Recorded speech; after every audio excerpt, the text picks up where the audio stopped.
what do we think is going to happen, say, in the next 5 to 10 years from your vantage point? And where, what are the glimmers of light or hope in all of this? So I really want this to be more of a conversation. And what do you think, what are the things you think are happening right now that give you inspiration that we're going to be able to turn this around in your area, or just whatever weak signals that you're seeing in culture and trends, all of that, because the solutions may come from some direction that we didn't anticipate. Daniel, what do you think is going to happen as you put your futurist hat on? And hopefully it will inspire us. We're going to see a very rapid transformation on multiple fronts.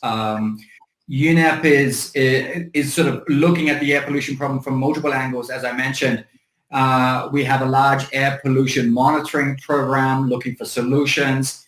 Part of that, for example, just in terms of electric mobility, we work in 65 plus countries in which we are helping countries in the global south develop policy frameworks, regulatory frameworks to introduce and improve electric mobility.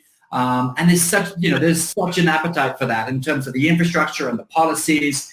And then just for example, on the climate front, because the two are so interwoven, we have seen this very rapid shift to the number of countries that are committing to net zero targets, private sector committing to net zero.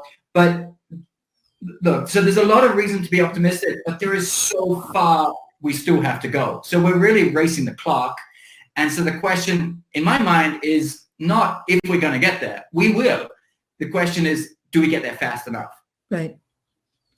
Marina, I see you nodding your head. Yeah. So, we believe, we are very optimistic.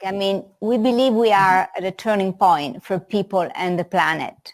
And for the first time, I think in almost a century, all societies, both at the international, at the national level and the individual level are on hold. And we see, leaders from across, region and level and private sector also back at the drawing board to redesign, how the societies, will look like, to redesign jobs, energy and industry and mobility and education. And in this redesigning, I think people are calling for what we say, a green and a just recovery. And so we really see a momentum for a revolution. And we see both leaders that now are asked to really transform the societies and really understand how they function and who are they supposed to serve. And at the same time, we see people calling for a green and sustainable future. So somehow this turning point, I'm very optimistic that together we can make it happen.